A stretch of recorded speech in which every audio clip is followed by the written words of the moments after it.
Welcome to another episode of Follow the Brand TV. I am your host, Grant McGaugh, CEO of 5-Star BDM, a 5-star personal brand and business development company. I want to take you on a journey through another deep dive into the world of personal branding and business development using compelling personal stories, business conversations, and tips to improve your brand. By listening to the Follow the Brand TV series, you will differentiate yourself from the competition and build trust with prospective clients and employers. You never get a second chance to make a first impression. Make it one that will set you apart, build confidence, and reflect who you are. Building your 5-star personal brand is a great way to improve your skills and knowledge. If you have any questions for me or any of my guests, please email me at grant.mcgaugh@5starbdm.com. Now, let's begin with our next episode on the Follow the Brand TV.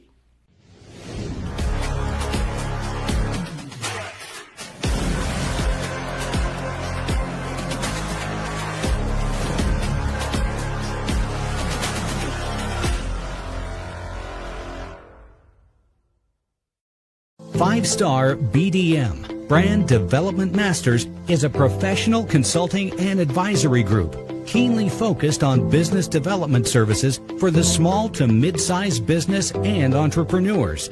Although every business is unique, they often share business development challenges that can be addressed through smart branding. Services include process improvement and operations, digital strategy and transformation, business intelligence, digital marketing, and personal branding. Our business and personal branding company has helped a number of professionals and organizations to optimize and grow. This results in more business, more opportunities, better reach, positive outcomes. Visit www.5starbdm.com today to learn more. All right, everybody, and welcome to the Follow the Brand podcast. You know, every now and then I get a chance to go north, and when I say I'm going north, I'm going way north. We're going up into Canada. We're going to talk to a couple of friends of mine I just met not too long ago, and I've just been very, very infatuated with some of the things that they're doing. And I want to make sure people understand this, that most people have the right message. They have the right offer, but they just show up a little too early or a little too late, meaning we're talking about timing. So today's guest, we're building a framework around solving that exact problem. So I'm going to introduce Craig Elias. He's the creator of Trigger Event Selling and the co-founder of HelpAStartup.com. And Brandy brings a lot of that. So this methodology, this movement is built on knowing when the buyer is ready to move and being first in the door when they are. So Brandy, she's going to bring that builder's lens. She's going to turn strategy into sustained momentum. And together, we're going to have this intimate conversation. We want to make sure everybody has a chance to chime in. So welcome to the Follow the Brand Show, Brandy and Craig. Thanks for having us. So great. Just so people know, help a startup out, O-U-T. It is a thing that I don't know what it is, but we have to say it all the time. So helpastartupout.com. And we just put up the chatbot this weekend that pretty much will answer any question you can throw at us related to having a startup and solving this problem around timing. Man, so help a startup out. Now, how many times you hear to help somebody out, right? Everybody do, especially when you're just getting started. You have a great idea. Everybody, I got this great idea. I think it'll help people, but we really don't know what that mountain of challenge is going to look like. I'm looking at Brandy's face right now, like, right. You just don't know what you don't know. Yeah, we always talk about the local maxima problem, Grant, and it's this idea that you hit the top of the mountain because you made to the top and you look and you go, oh, the summit's up there. And that is the journey of entrepreneurship. Every problem you solve, there's always another peak. So that's why I'm laughing.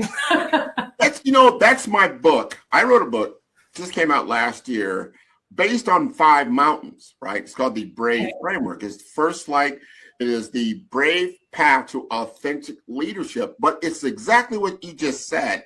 Because after you achieve a certain plateau, you've achieved a mountain. In my world, it's brand identity. But now you got to deal with resilience. I call it the mountain of resilience. Then you got to go to authenticity. Then you got to get to visibility. Then you got to get to execution. And these are all, successive mountains. Now I'm going to pivot over to Craig, because Craig, you wrote this book, in which when I looked at that, I said, because I've been in sales 35 years, right? So I've seen a lot of different scenarios, and I've heard a lot of people talk about their sales methodology and things like that. But you're talking about trigger event selling. Tell us a little bit about that. Yeah. So one of the things that Brandy and I know is that if people are happy enough with what they have, they're not going to change. Mm-hmm. So there has to be this gap. And Olivia Wong in Vancouver talks about a 3-point difference between what you have and the competition has, or what they use today is. And the challenge is, way too often we try selling to people that are happy enough with what they have. They use whatever it is. It doesn't have to be the same way of solving the problem, but they're solving a problem one certain way. And it's not until they have some event that creates one of two things. Either A, their expectations go up, or B, the performance of what they use goes down. And now that difference is 3 points or more. So if you ask someone on a scale of 1 to 10, how happy are you with what you use today, to give you a 7 or less, those are the folks that are motivated. We talk about this in our, the different types of the market, like the TAM, SAM, SOM, and we call it the SMM. Maybe I'll let Brandy take that part, and then we'll go into what some of those specific events are. Yeah. Gonna chime in, Chen. You got my intrigue, my curiosity. The whole audience just leaned in, if you could feel that. Yeah, so when we talk about TAM, SAM, and SOM, it's the total market size. When we look at what your total available market is, what your serviceable addressable market is, and then what your obtainable market is. What we found is entrepreneurs really struggle to focus. So we go, well, who's that motivated market that you can service, that one that you can actually reach? So we call it the SMM, or the SMM, if you will. What you just said, the momentum, that, I haven't heard that terminology before. I've heard about the TAM, right? Your target addressable market. Then you have your serviceable addressable market. But that motivated market, man, who would not want to sell to a motivated market that really wants to chime into what you do? Now, both of my guests have these shirts on. You've got to see these shirts. If you can come up on the screen, look at that. Love the problem, not your solution. That right there, that's the gotcha. I think a lot of people, and I talk about this a lot myself, when I said, you've got to understand your audience better than your product or service. Based on what you guys know about loving the problem, not the solution, tell me more about that. Brandy, you want to go first? Sure. So we can't take claim for fame for these shirts. He's actually come from Ash Morio, who built the Lean Canvas. So shout out to him for that. We evangelize the Lean Canvas as much as we can. When we talk about solving a problem, really the way that I like to frame it is through the jobs to be done framework that Clayton Christensen made super famous. But to distill it down, are you a painkiller or are you a vitamin? Yeah. And that is one of the hardest questions an entrepreneur has to answer, because we solve our own problem usually when we start a business. So the whole goal is like, well, of course it's a problem. I have this problem and I want it fixed. So it makes sense that other people will. But we have to go out and validate that it's such a problem that other people are trying to solve it today and they're not happy with what they have. So we built something called Problem Bingo. And Craig, I'll let you talk a little bit about that. Yeah, so Problem Bingo is when you look at the problem that you solve, the question is, how many of these characteristics does your problem actually have? Because if it only has one characteristic or two, very often what happens is people put up with that. On a scale of 1 to 10, they're higher than 7. So it's not until this problem begins to become more of a problem, because what you solve is bigger. Now, Brandon, I'm trying to remember the 6. Okay, let's see if we can do it together. So if it's urgent, popular, growing, frequent, mandatory, and expensive. Oh, you gotta say that again. Say that again. Because those 6 people, I can hear them. I can see them writing this down. Say that again. So the urgency of the problem. Urgency. the popularity of it. So are a lot of people talking about it to their friends? Yeah. Growing. And I think growth in two ways. So is it getting worse and worse for me over time because I'm not solving it and because I ignore it, it's going to be a bigger problem? Yeah. Or do more and more people have this problem that they're just walking into all of a sudden, right? So now we've got this new AI tool. Are more and more people having problems understanding what this is? Then we also have mandatory. So is it something they actually have to solve, or is it just kind of a nice to have? When Craig and I talk about this, we talk about the laundry chair as a great example. Put your clothes worn once, but you're too lazy to hang up, and so you just have this mountain of clothes hanging somewhere in your house. No one's ever going to actually pay probably to have anything to fix that problem because we just do it and we put up with it. It's not something we actually have to solve because we'll just shove it in a corner when we have people come over. Sometimes our treadmills become these things, right? Over time. We also talk about expensive problems, and it comes in three flavors. So we always think of cost coming from cash, but we also have effort and we also have time. So are people spending a lot of time here to try to solve this problem? Mm-hmm. And then frequency. So if I only have to have this problem happen to me once a year, I'll just put up with it and I'll just deal with it. Yeah. I bump into it every week, every quarter, every day. Now all of a sudden it's like, okay, now this really needs to get fixed. Now you've delved into this. We've got the framework down. You also talk about that window of dissatisfaction, because you look at those things, that window of dissatisfaction, how dissatisfied are you? Are you willing to take your hard-earned cash and throw it at that problem, right? Is that what you're talking about, Craig? That is part of it. And here's what we know. We know that there are three different places. So people are happy, status quo, window of dissatisfaction, thinking of changing, but they're so busy solving other problems, they haven't gotten to this problem yet. And then there's this searching for alternatives. So now they've decided what problem they want to solve. And how they're going to solve it, they go away and do something. So the thing is, the first event is something that makes people want to change. So now they linger in this window of dissatisfaction. And they're not actively doing something about it, but in this phase, they're starting to define what the problem is. And it's like when you buy a new car and you see it all over the road, now all of a sudden you've got this problem on your mental radar screen. You start seeing all these things, all these different ways to actually solve the problem. And what most folks miss is that first piece is so important because that's when you define the problem. Mm-hmm. And if people define the problem differently from the way that you would define the problem, you never even hear from these folks. So this is one of the reasons why Brandy and I, so we have a shirt that we're going to get made, and it's called Learn Before You Earn. Yeah. Right? That's so key. So what's happening now is you got to find a way to be, when you start a company or you're far enough along, you, the founder, need to be doing the stuff that's outbound.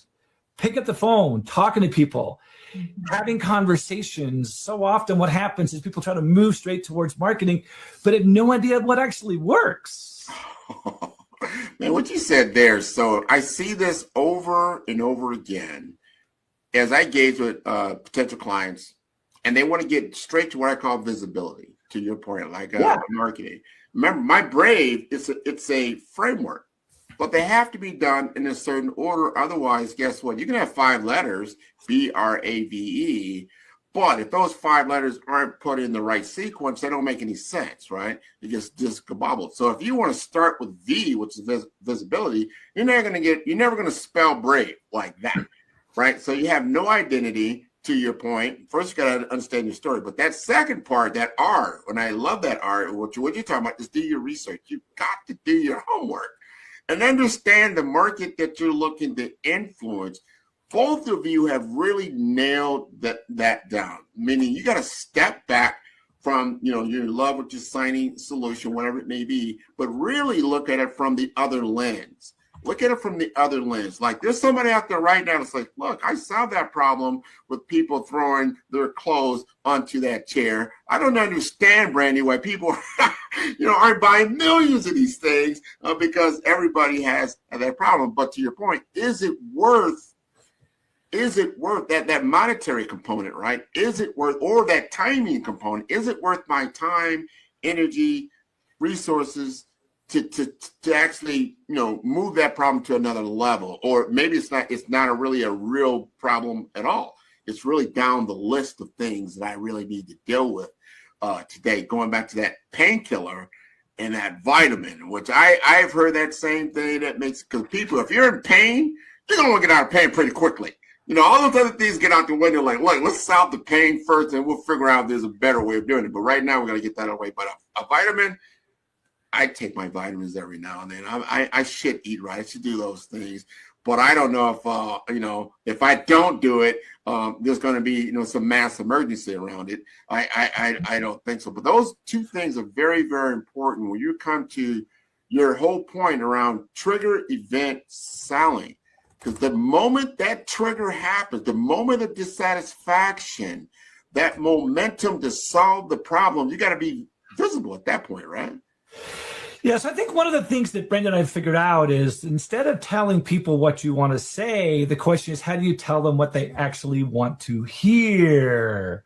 Mm-hmm. And that's one thing, but it's also something that they need to repeat. So as we talk about, Brandon and I, this whole idea of go to market and things called a moat, M-O-A-T, how do you protect your market? There's a process, which we call a marketing moat, so that you can find a way to create that place that's yours and you can find a way to own that competition. So I'll let Brandon talk about the marketing moat, and then we have one example around one of the things we teach, how until AI came along, we were getting like 200,000 hits a month just by owning that domain name. Yeah, so a marketing moat is a really good way, I'll say, to get cheap SEO. So you don't need to be an expert in marketing. You don't even need to know what SEO stands for this to work, which I love. And the whole goal is you want to be listening to your customers when you're talking to them and say, what are the 2 to 3 keywords that you would use to describe my product or service to someone else? And listen for those words to be repeated back. Even when you're pitching, this happens often when Craig and I are coaching, someone will say something continuously and we're like, I keep hearing you say these words. Like, right, Grant, I keep hearing you say brave. So we'll go, do you go to the website and go, hey, I've got this idea. I'm going to use 2 to 3 words and I'm going to put it in as an actual domain name and see if anyone uses it. And what you can do is take that plain language and then redirect it to your product's website so that when people are looking for you, you become the de facto standard. And we like this because you get to own the .com, which makes you look pretty legit. This is you're going into that digital world. This is I think that one of the biggest differences. I'm sure you both can appreciate this because before you're building a business, you were thinking, I'm talking about the 1980s, 90s, when brick and mortar, foot traffic, maybe a little TV ad and something on television. But now this digital world, understanding the language of the internet, especially that's been now 25 years, but understanding the language of mobile, social, and now AI, artificial intelligence, because that's going to get you to what you call that visibility world, right? I see Craig like, So if you don't understand how to speak the language, not only the language of your customer, but the language of the platform. We're talking about SEO, search engine optimization, but a lot of people are like, I remember that. But guess what? It's changing now with these LLMs because where are people going for their information? Are they just going to Google first to get these 10 blue links, or they're going into their ChatGPT, they're going into their Claude, their Perplexity, and they're getting information and direction? This is the game changer in a lot of different ways, don't you think? Totally. So the example I'm going to use is when Brandy and I decided we wanted to take what we've been doing for larger companies and make it more relevant to startups, we created something called a sales canvas. And then we very quickly realized in having some early conversations that people were telling other people about it using the term traction canvas. So luckily enough, we went away and the domain name was available. The social media handles were available. We're able to get all that stuff. And what happens when you use AI, if you own the .com domain name, automatically people assume you are the subject matter expert in that space. So instead of trying to compete against everybody with good old-fashioned Google AdWords, how do you find the people that are motivated that are in this market? And we talk a lot about success in retail being location, location, location. But success outside of retail is something completely different. Brandy, do you want to tell them what the outside is? Totally. It's focus, focus, focus. Focus on one customer type in one geography with one problem. Mm-hmm. See, now you're getting to where that change in philosophy, right? And the psychographics, you say location, like, hey, you had to be in the mall. Remember that? If you're not in the mall, no one's going to buy your retail, or what you call that domain authority, which I call brand. You know, if your brand is not in the place that everybody is at, you're not going to get the kind of traction that you're looking for. But now that has just changed, right? It's changed. So to your point, I love how you I call that domain authority. You create an automatic authority if your URL, say, is that tractionsales.com. You're like, wow, Traction Canvas, yeah. So it's interesting when we think about this between Brandy and I. There are when you're thinking of these events that make people all of a sudden decide they want to change. Yeah. They come in three flavors. They come in the visibility flavor, awareness. You try to tell people you're better, you're faster, you're cheaper, right? But that seldom works. Sometimes it's when someone has a bad experience, but the hard part is you can't always learn about that. So we tend to focus a lot on what are the changes inside an organization. Mm-hmm. So, and focus mostly on B2B. We do some consumer packaged goods stuff, some other stuff in the B2C space, but in the B2B space, it's people that are new in their job. Guys and gals that are new in their job that are going to spend $1 million or more in their first year.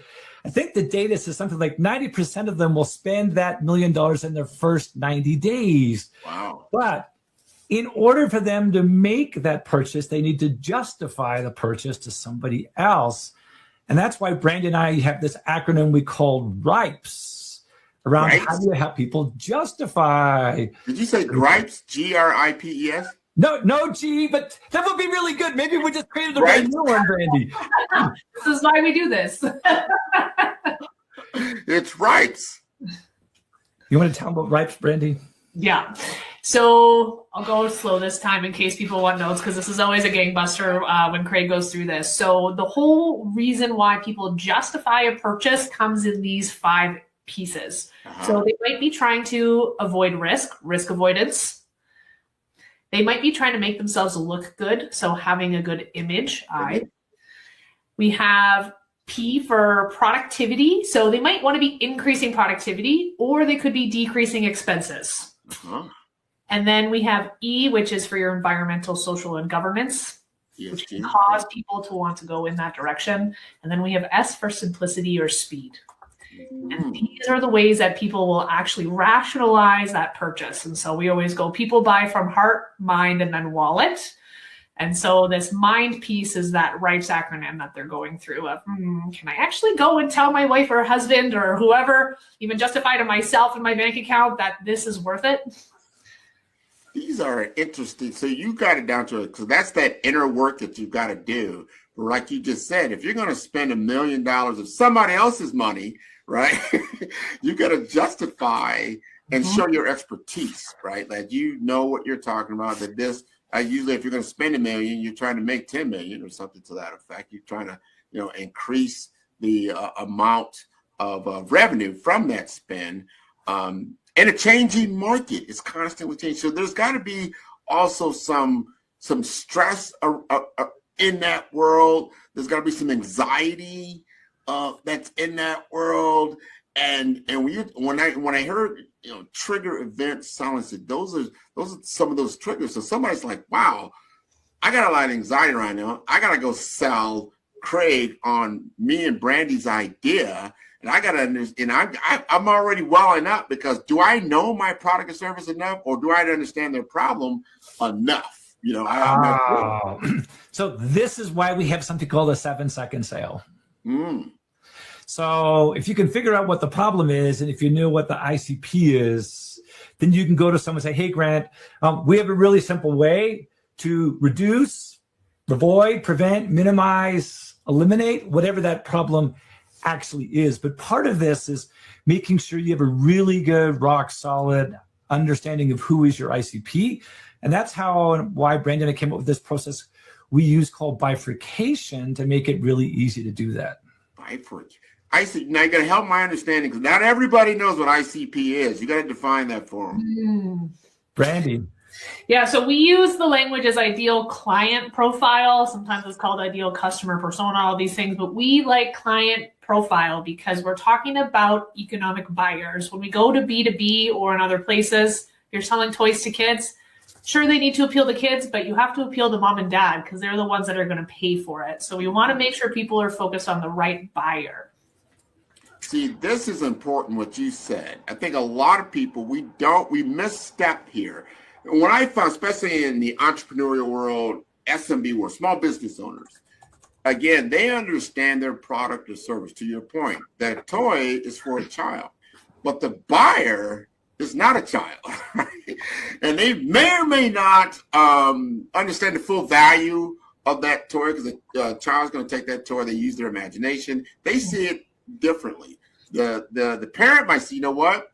This is a great way for make sure that Johnny and Sally play for the next half hour, and I can do something different. Maybe that's how they view it. So there's a different value system there. Am I in the right track? Totally. I also like to joke about drum sets, right? Like if you're a parent, you're never buying your kid a drum set. But if you're that fun aunt and uncle, maybe you are just because mom and dad pissed you off. But we need a different name because there's something called a Funko, but do you call them a Fant? I don't know what you call them. But I want to go back to a couple of things. First of all, I want to go back to the RIPES piece. Yeah. Because the S around simplicity or speed. And the data, the last time we saw data, the data says that 37% of the time, the person who was easiest to do business with was the person that got the business. Because people had these little slices of time to get stuff done. And if you can help them make forward progress in those little slices of time, you're off to the races. So one of our little pet peeves, I think more mine than Brandy's, because I rant about it on a regular basis. Brandy just, I don't want to say it, sucks it up, but if you don't give me your cell phone number in your email signature, as far as I'm concerned, you are a loser. Like, you've got to find a way to make it that easy for someone to call you or text you or do whatever. We have this thing we work with. It's called Ohio. Only handle it once. And sometimes Brandon and I are having a conversation and we got a question. We're like, let's just text this person and get an answer. And literally 30 seconds later, it's done. But if I didn't have their cell phone number, I wouldn't be able to text them. It's amazing how that actually happens. But I want to touch on this thing called bifurcation. This is the way that Brandon and I divide an audience in half. And if you do that 3 times, you get down to this 12.5% of the marketplace that's much more likely to be your customer. So the first time around we did this, it was for a CPG incubator. And it was a lady selling chemical-free cleaners that most people would keep underneath the kitchen sink. And her approach was, I'm going to target parents. And what we said was, that's too broad. Remember, Brandy says solve one problem for one customer type and one industry or one geography, figure out what that is. Yeah. So the first question was, who cares more about chemical-free cleaners underneath the kitchen sink, moms or dads? Data says moms. So we divided the audience in half. We can spend our money way more wisely, finding a way to do some sort of outreach. Second question then became, well, these moms, do these moms have one child or more than one child? And Brandy talked about the R in RIPES, the risk avoidance. Guess what? Moms are way more risk averse with their first child than they are with their second child. They don't love them any less. They just worry about them less. So we know it's moms that have one child, the ones that are more risk averse. And then when we think about one more, the last question that we got to was, how old was this mom when they had that child? Over 35 or under 35? Data says over 35. So all we did was ask 3 simple questions where you can't say both, right? I'm not going to let you have ice cream and cake for dessert. You have to pick one. And we were able to very quickly go, moms with one child who had it over the age of 35. Now we just need to figure out where they hang out. This is the way that we think about how do we get down to this ideal client individual profile, right? So that's a business to consumer. No, that I like how you did that. You just turned that down, distilled it, so you can get to that real golden image. We call that in the digital, the golden image of that individual that truly can take advantage of your product or your service that you have. we're all, we're skirting around this subject, but it's the elephant in the room, because what you said right there is how do you utilize data. We're in the world of data. We're in the world of information. We're in the world of intelligent technology, or AI. Now, because you have this tool, and you even talked about you're deploying an AI chatbot right now, because you want people to get to information quickly, to get them involved, to satisfy some curiosity. So when they come to you from that human-to-human interaction, it's more meaningful. You kind of like, all right, to your point, you whittled it down. If they've got to this point, they are in my zone of where I can help them, right? Talk to us how you feel AI now as a tool set is helping you to do the business that you have. Yeah, so really great question, Grant. And I think it's really important that we stick on that human side. And that has always been, I say, the drum that Craig and I beat on is like business is about relationships and people. So don't hide behind the technology. And that's kind of where we always hammer on the marketing too, right? It's don't hide behind digital ads, go and talk to your customers. Mm-hmm. So what I really want to make sure entrepreneurs know, especially on the early stages, is the relationships you build with your customers are super important. And Craig and I talk about this through the word propinquity. This comes from Charlie Green's research. You might just spell it, Brandy. Yeah, sure. It's a little bit of a harder language word. So it's PROPINQUIT. Oh, wow. Why? I think of this like Mickey Mouse. PROPINQUITY.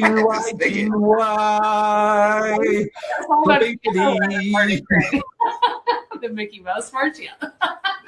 So we're going to digress. The reason I know the Mickey Mouse thing is I used to have a teacher. I think she was an English teacher. Her last name was Ferneyhough. FERNEYHOUGH. Sorry, man, go ahead.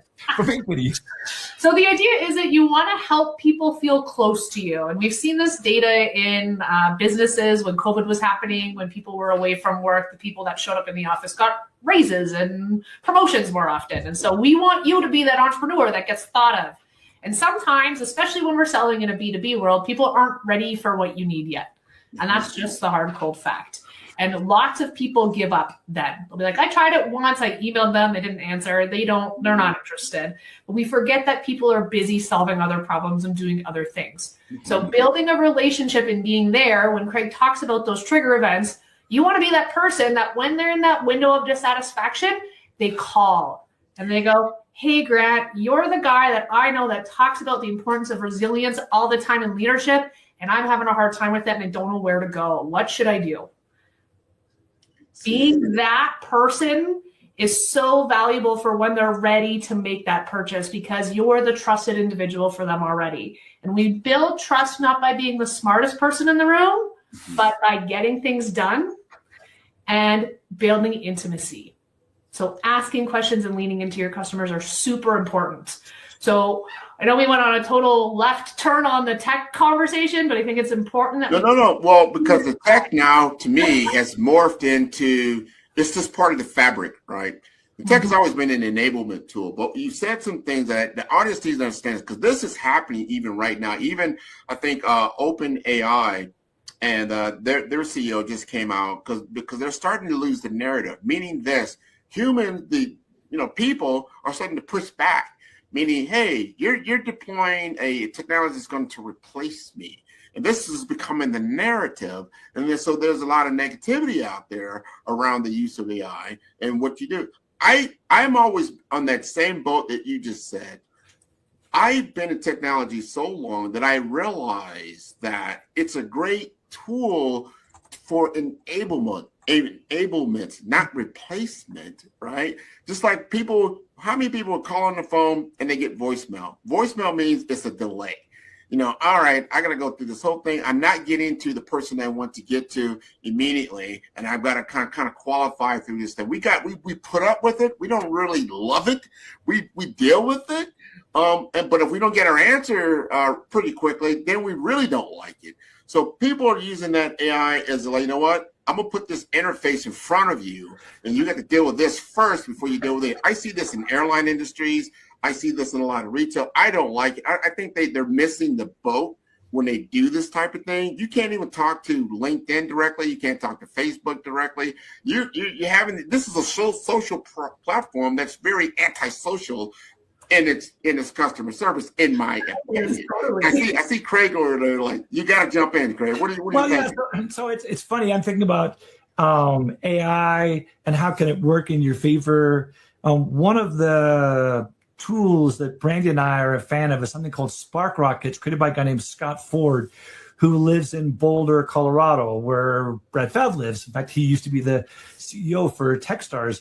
And you simply enter a one-line description about your idea, and it will do an entire 12-page go-to-market strategy for you completely on the fly. And what I think about this thing with AI putting people out of work, here's what the data actually says, is that when the economy takes a turn for the worse or unemployment is higher, more folks become entrepreneurs. Mm-hmm. So I think in some respects, for some folks, hopefully, it becomes an opportunity, and tools like the chatbot that Brandy and I have at helpastartupout.com and what Scott Ford does with Spark Rockets, those are the things that help you get over the hump. Like the worst part is the first part. In fact, we have a term. Brandy, you want to tell them what SFA stands for? Totally. So this is so important for entrepreneurs because they don't want to release anything until it's perfect. So we go, now you need to get your SFA out there, and it's your shitty first attempt or your shitty first attempt. I've been there, done that. Right? So it's like Brandy talks to me when I'm working on something. It's like, make it exist. So we started with the chatbot, make it exist. Now it's like, let's make it better. And that's the process. If you can just start with something, and then it just gets better. And one of the things that Brandy and I do, we use something called unmovable dates. So we find something that makes us have to get something done. So Grant, today was an unmovable date, because we've been working on this chatbot for a little while, and we're like, okay, we got to get this as perfect as possible for today, because if we miss the opportunity today, it might be weeks or months, and other things always become more important. So this is another one of those events. We talk about trigger events. Yeah. This is an example of a trigger event. This becomes something where people have to get something done by a certain date. Mm-hmm. Mm-hmm. These are all important things, because we can't get around we call the tech conversation. I think that's where we're at. Where does it play? Where do we put it? Where does it give us the best bang for our buck, and it helps the whole ecosystem around? I think that, to me, that's where we're at in a total deployment of it versus novelty. Yes, it can get you quick information, not always correct information, but it's information. But it'll be, it depends on, and you have to discern if that's good information or bad information, how you want to deploy it. And it really depends. So there is a to your point, big curve right now on gap, I would say, in the use of AI and how do you deploy it effectively in your business. Now, to your point, it makes it a point where you don't have to hire as much, or you don't have to hire for that particular thing, because it's not really moving the needle. And I could take my human capital and then make that more valuable for me. You are, Craig, and I know, Brandy, you are as well, big into personal brand. You are ranked on LinkedIn very highly and what you've been doing. I think in Canada, you're ranked globally as well as your B2B expertise. So you clearly understand personal branding. And so the question becomes, how does brand authority change that timing equation, and does being known shorten that window of or that trigger event that's happening? So I think this is hard, because what happens is way too often we get started down a path, and there's always these things that go on behind the scenes.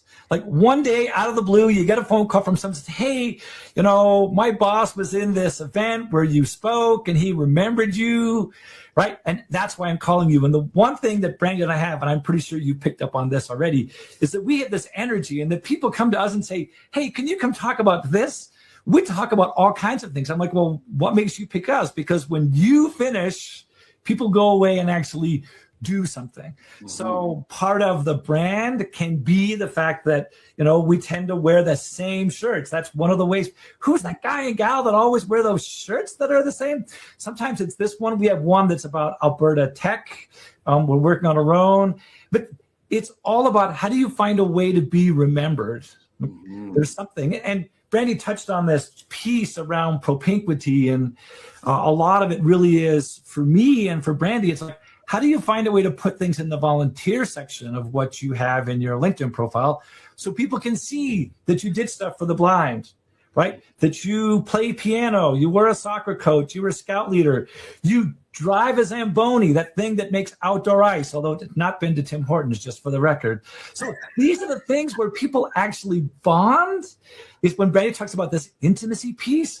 And I think one of the opportunities is when you're doing outbound calling, is you phone on Mondays in the morning, because it's either on someone's list of things to get done or it's not, or you phone on Friday afternoon and it's either gotten on their list throughout the week or been on their list all week. But when you phone those folks on Monday morning, don't just say, how was your weekend? Ask them a question like, what did you do this weekend? It's like, oh, you went hiking. Where did you go? And you talk about a place, and all of a sudden you got something in common. And then same thing on Friday afternoons. What are you doing this weekend? And you find these things in common. That's part of this way that you establish this brand. It's not just about the professional piece, but it's about the personal piece and having someone just like you who does the same thing. So Brandy and I have dogs, love to hike. I realized a little while ago, because I finally read all of Brandy's LinkedIn profile, that she has a chainsaw ticket. And I'm like, hang on a second. When I was 17 years old, I got a chainsaw ticket. We've known each other for a decade and never knew that, right? But as soon as you put those things together, all of a sudden there's this connection that goes beyond just business. I love that. What do you guys say about that, Brandy? Yeah, I think that is the biggest piece when we talk about brand is consistency. And this is something that I think Craig is really strong at, is he uses the same sound bites very often when he's out and talking. And that helps him be memorable. And I think that's super important for anyone trying to build any kind of brand. It's not about the logo. It's not about your tagline. It's not about what you name your products, because no one's going to remember that. What people remember is how you made them feel, and they're probably going to forget your name. So how do you be findable? And that's where these sound bites come into play. When Craig talks about this, call on Monday morning and call on Friday afternoons and ask, what did you do this weekend? Don't ask why questions. It makes people defensive. He says that all the time consistently when he's out and about. So everybody kind of, I'll say, evangelizes Craig's message. When you go out, you go, yeah, don't use why questions. It makes people defensive. And it's a bit of a mic drop. Sometimes entrepreneurs get into this, well, I need to convince you or explain. And it's super simple. Keep it easy. What do we say, Craig? Simplicity on the far side of complexity. Yeah. Well, and here's what's also interesting. So what you might notice is in the background, Brandon had the same thing. We're both big educators. Yeah. So we have, pretty much anywhere we go, we've got books that we have in the background. In fact, we have something coming up in May, the first Friday of May, May 2nd. Brandy, what day is that? May 1st. May 1st. May 1st coming up. Yeah. So we do this free series called Founder Fridays. So founder, singular, Fridays, plural.ca. And what we host at the beginning of every month, the first Friday of every month, we find an author. We buy 100 copies of their book. I've got it here, Craig. Yeah, okay. Oh, look at that. That's good advertising. We then read the book. We pull out what we think are the best parts on the book. We host a free Zoom call that anybody can join. And then if you live in Canada, at the 45-minute mark, we'll give you a link. We'll have to ship a free copy of the book anywhere across the country in Canada. We also then let the audience ask questions of the author. So now it's direct interaction. And almost all, we had 2 where we didn't get permission. Almost all of now we're done 39 sessions. We're on 40 in May. All the recordings of all but 2 of them are on that website, founderfridays.ca. So almost any topic you want to learn about, you can listen, not just to the author, but for 2 smart folks saying, this is the best part of the book. Here's 121 that talks about 6 types of problems. When you get your copy of the book, go to this page. And we make it easy for people to digest large chunks of content. Well, you got to get, not, of course, I got a shameless plug. I want you guys to do my book. Take my book, read it, put it out there. That would be wonderful. I couldn't resist that moment. I was like, wow, is that what you guys do? Wow, you got to get my book. That was wonderful. I got another thing I thought was interesting, and I found this of interest to me because of what is happening in our world in a number of different ways, I would say. And one of the guys that does a lot in this world is Dan Martell. Are you familiar with Dan Martell? No, Dan Martell very well. Yes. Oh, you do? Okay. Okay. So he's got this thing going on with buy back your time. Really well. Not know him, but know of Dan Martell really well. Yes. Oh, you know of him. You know what he does. For the audience, he's got this book. I think. Well, he talks about buy back your time, which is the most valuable thing you can invest in, and it's about right action at the right moment. And most people, they never figure out when the right moment actually looks like. I think you chime right into that with your trigger event, what you're talking about. You're also with the helpastartup.com. All these things out. Excuse me. Out. I gotta remember that. Out. I now you know what? Now it's burned into my memory. Because it's there, because this is so important when you understand the correct use of time and the momentum. I'll never forget that part. We talk about TAM and addressable market, but that momentum, man, when you can identify when somebody's in the right momentum or moving toward the thing that you can solve, I think that's so powerful. So I guess the question becomes, if you say you know Dan Martell, why do you follow him, or why is he interesting to you, and how do you feel like you guys come together? I have some thoughts, Brandon. Do you have any thoughts? Do you know Dan well enough to have an opinion? I have one. Yeah. So the one thing that comes for me, and I'm bouncing off of this, but we interviewed Jenny Blake, who wrote a book called Free Time, and she talks about kind of updating the Eisenhower matrix, if you're familiar with that, where she talks about delegate, automate, or eliminate. When I hear of the buy back your time, I know it's not quite the same thing as timing, but I think that's also super important for founders to know is you just don't have to do everything all the time. And I think that's why we talk so cleanly on focus of what we do. It's about spend your time in the things that actually bring you value. We see this in marketing. People will be, well, I'm on Facebook, I'm on X, I'm on YouTube, I'm doing all these things and I'm so exhausted, I don't even have time for my business. And goes, quit doing all these busy work things and find the thing that catches fire. And then how do you use technology to automate what you have? And how do you grow a team to help you delegate? I like so, that. That's time. Time to hire a team. So this was one of the big distinctions that Brandon and I worked on. When you look at the Traction Canvas, there's a learn section. Mm-hmm. There's an earn section. Mm-hmm. So there's two mistakes that founders tend to make when it comes to sales. They either try to get rid of sales too soon, or they try to hang on to it too long. Mm-hmm. So within that buying back your time, we teach people there are a few boxes, 5 boxes in particular, you need to do on your own. So think of this like founder-led sales. And once you've got this down in something like a Traction Canvas or a playbook, you can then go hire someone to do that part of the job, which is then the earn part. Because when you're doing this all on your own, there's only you. But if I get to a certain point where I figured this out and I have it documented in a Traction Canvas or playbook of sorts, now I can hand this to Grant and Brandy, and all of a sudden, now I got 2 people doing this instead of just you documented it. Yes. Right. So here's the last question I'm going to ask you, and I think one of the most important things: how do you tell a loving parent, and in this case, the loving parent is the business owner, that their baby is ugly? So I'm laughing because Craig and I have different answers to this question. You go first, Mandy. You go first. So I like to try to ask them questions to let them get there on their own.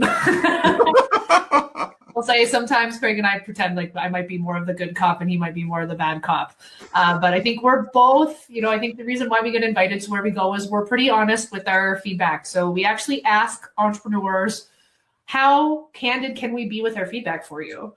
Like, how thick is your skin on a scale of, I'll say 1 to 10, Craig will go 1 to 12. Like, how candid can I truly be to tell you? Because what we see happen is people launch products that nobody wants all the time. And it's even easier with AI. I can build an app in 24 hours without any coding. So people just keep putting stuff out there and then they get upset when no one's buying. And we know the data says that the number one reason why people don't or startups fail is because they don't meet a market need. So we try to lead them there and be very focused. But I'll let Craig talk about how he does it because he's a little bit more of a spitfire about it. Yeah. So I have an opinion for a couple things. So first of all, I'm a few years older than Brandy, right? So what happens is you get older, there's like give a shit piece in your brain, and I give a little bit less of the shits. But here's the thing that I've learned to do. I've learned to ask the question, Grant, on a scale of 1 to 12. So I'm a 1 to 12. I'll explain why. On a scale of 1 to 12, how candid can I be with my feedback? And it doesn't have to be a 12. So they say 12. I'll say, here's the difference. 1 to 10, I'm going to give you feedback on the things you asked me to give you feedback on. Mm-hmm. The 11 and the 12 is the things that I hear, the things that you do, the things that you say that I think are reducing your ability to be effective, and I will give you unsolicited feedback. When you use words like basically or just, like anything of that nature, being really candid, I think we do it out of love. We want to try and find a way to help people get there faster. I forget how or where, but we have this thing where we say to folks, and we do this when we do pitch coaching and when you're doing it as a group, be helpful, don't be nice. Man, that's the best advice you can give somebody, because they're going to waste a lot of energy. They're going to waste a lot of time. They're going to waste a lot of money. And if you don't tell them, or at least from your opinion, right? You could be, there's a lot of people that got successful. Not everybody believed in Amazon. Not everybody believed in, let's just say, in HP. There's always going to be those things. But what I've heard a lot from both of you is that you're saying, this is not my opinion. This is the data. This is what the marketplace is saying. Your likelihood or probability of success may not be as aligned with what your ambitions are, right? And if you tell me, again, this is what I find a lot of times. Well, how long do you think it's going to take you to get there to your ideal state? Oh, well, I'm 6 to 12 months. I should be lying to say, you know what? It might be 6 to 12 years. They're like, whoa. Yeah. Where are you pulling that from? 6 to 12 years, right. So those things are so important. And you remember, you're experts in your field. So when I talk to Craig, when I talk to Brandy, that means you've already been down this road. You've talked to a lot of different people. I don't think a lot of people understand this about yourselves, that you're coming from a place of experience, that you kind of been down the road that they're looking to go down. And do you preference that when you have these conversations? So I think there's something here, Brandy, about this, because here's what I'm hearing, and I want to make sure we touch on this briefly. Just market research is different from customer research. Mm-hmm. And there are these unknown unknowns that you've got to find a way to get to. And I think Brandy would like to add something to that piece. Yeah. So Craig and I talk about the soft skills. So these are the 11 and 12 things that entrepreneurs have that we're kind of getting into, Grant, around this, right? It's soft skills. So be flexible, be coachable. These unknown unknowns, we don't know what we don't know, but the people that have been there before you likely know. And this is one of the hardest things for founders to hear, is to kind of take that pill and swallow it and go, oh, I don't know everything. Just because I've got a cool new idea doesn't mean that I'm going to be right. And we usually, when we do presentations, we'll show a picture of a road that goes in two directions. And we'll say, you have a choice when you're an entrepreneur. You can choose to be rich or you can choose to be right, but you can't be both. And that is the journey of being an entrepreneur, is learning how to say, oh, I was wrong. Or, oh, I need help. And one of the best ways to do this is to avoid confirmation bias. So we see this all the time with founders, and we'll send them out. We used to run these boot camps for students, and we make them go interview strangers at the Calgary bus station or the train station or the library, just to try to understand, who might be a customer. And we had one student group, and it happens every year. There's at least one that'll come back, and they'll interview 27 strangers, and they'll come to us and they'll go, 3 people told us it was a really good idea. So we know that we have the best business idea ever. And we go, what about those 24 other people that told you it was a bad idea? And they don't count. So helping you really kind of keep yourself honest about that's important. And then one of the ways, Craig, and I love to dig into this, if someone says something you weren't expecting, ask the question, what makes you say that? Get curious. This learn before you earn. The best skill set you can learn as an entrepreneur is learning how to ask really good questions, to invite people to give you that uncomfortable feedback. I love that ask the question you might not like the answer to. I love that. Craig, bring us home, Craig. Yeah, so I think this is fantastic. Brandon and I, we learn differently, we do things differently, and I think part of what the journey here is really important is if you want to go fast, you go alone. If you want to go far, you go together. And I think the journey that we're now on around this whole idea with this Traction Canvas and this whole helpastartupout.com, this is, and our ability to get to folks. And what happens is everybody gets speaker fatigue. If it was me for the hour or Brandon for the hour, it's not the same when we go back and forth. And this is one of those things, I think, having a team allows you, when you get stuck, to not only get help, but it also means that people get to learn about the two of you. Because guess what? Some folks would rather spend time with a good-looking female rather than a wrinkly old white guy. So, when you put different people on your team, that also, that propinquity thing that Brandy mentioned, it applies to both of you. Yeah. Right? And it's even better when you have some things that you actually do in common. We have a hike that we did last summer, and there's one place where it's so hard you need a rope. And we went and we put a brand new rope up because the old rope had come down. And we've given numerous talks since then. People go, hang on a second, I used that rope. I know exactly where you went. Yeah. Like, these are the things we go, I'd rather do business with Grant, Brandy, and Craig than somebody who I don't know. So it's not about being liked and trusted. It's about being known. So find a way to be known, right? I love that. And known and say, and loved, Loved. Like, I love that story. I love what he's talking about. It makes something, because then you're in that circle of trust where you can actually share something meaningful. Like, so you're not going to be hurtful. You don't want them to, if you don't tell somebody up front that they, if you go over that hill, you're going to fall over a cliff. Who's responsible for that? Especially if you knew about it, you got to let people know these things. So I've got to let people know. You've got a couple things that you already talked about that you got coming out. If you've got anything that we need to know about that's coming out in 2026, that's important to you. And then of course, you got to tell the audience how to get in touch with you. Perfect. So we don't have this coming out now, but it's something that we released last year, Craig, I guess. So our whole shtick is we look at the innovation trinity for founders, and we really look at the desirability. Do people actually want what I have to sell? And then people are asking us, well, now what? So we built something that's a 3-year financial analysis template that will do all of your cash flow, income statements, and balance sheets with all your charts, graphs, and KPIs to help you actually see if you'll make money at your business or if you'll lose money. So this comes into that whole, is my market big enough? Can I make enough money at it? Is it actually worth going to the bank to try to get a loan with this thing? So that's a free tool that we've done. You can do it in 20 minutes. We have a free tutorial that walks you through it. And I think that's kind of the 2026 piece is going to be our chatbot. So we're trying to figure out, can this actually help you out and help point you in the right direction so you don't have to wait for Craig or Brandy to call, and no matter where you are in the world and no matter what time of day you're doing this, if it's 2:00 in the morning, because that's when you're doing it, you can still get your help. Wow. Good point. Well, and I think what I love about this financial analysis template, it started out simple, and Brandy wanted to add all these features, and I was like, no, it'll make it too complicated. Well, now the assumptions tab is actually one of the most powerful pieces of this whole thing, because the beautiful thing is that when you put in your assumptions and even just your first month's worth of expenses, it will actually tell you how much money you need to raise. Nice.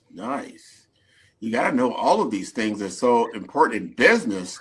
You just got to understand the race that you're about to run. And the obstacle, it's an obstacle course, right?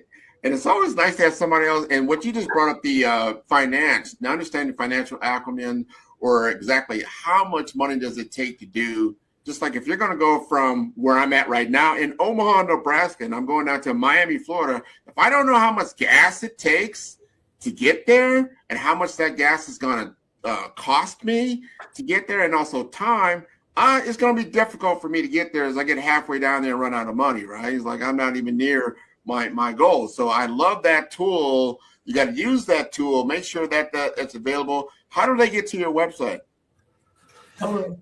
Help a startup out, OUT.com. Got it.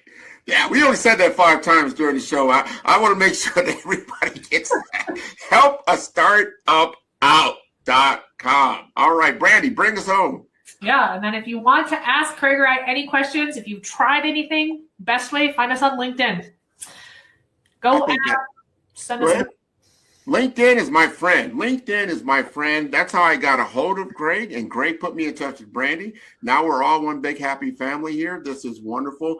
I want to encourage your entire audience to check out all the episodes of Follow Brand. You can do so at 5-Star BDM. That is the number 5. That is star, STAR, B for brand, D for development, Informasters.com. I want to thank you again for being on the show. Brent, a pleasure. Thank you very much. Pleasure is all mine. I gotta get up there to Canada. Gotta look for that rope. Yeah. There we go. Yeah, we'll take you for a tour. Sounds good. Man, who's your favorite podcaster? Man, Grant. Man, I love Grant's podcast. Well, who's Grant? I'm gonna send you the link. I love Grant. I love the interview. I've done a lot of these, and this is a great one. It's always great to talk to people who know what they're doing, and it's clear you're a great host, and you've done this many times before. I feel great that we're having this conversation here. Met a new person in business who I previously didn't know. It was an amazing podcast. Grant is an amazing interviewer. I learned a lot. Really enjoyed this. Great questions, great talk track. Super appreciate you having me on. It's been a very fun episode to talk about a lot of things that I don't always get to dive into. So this has been a fantastic conversation. I wouldn't be where I am here today, of course, not on this stage. However, not in my current business projection and my current business model without working with you.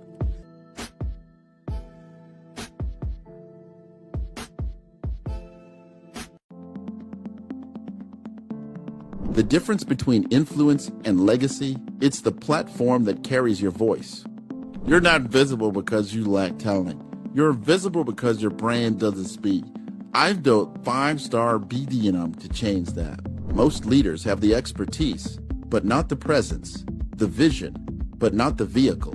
Across 3 cities, one brand is helping leaders rise above the noise. Here in the heart of Omaha, strategy isn't left to chance. It's engineered with precision. In Omaha, we engineered your executive brand, AI-powered, data-driven, precise. TISA went from a local nonprofit to a national speaker in 90 days. We don't guess your brand strategy, we build it.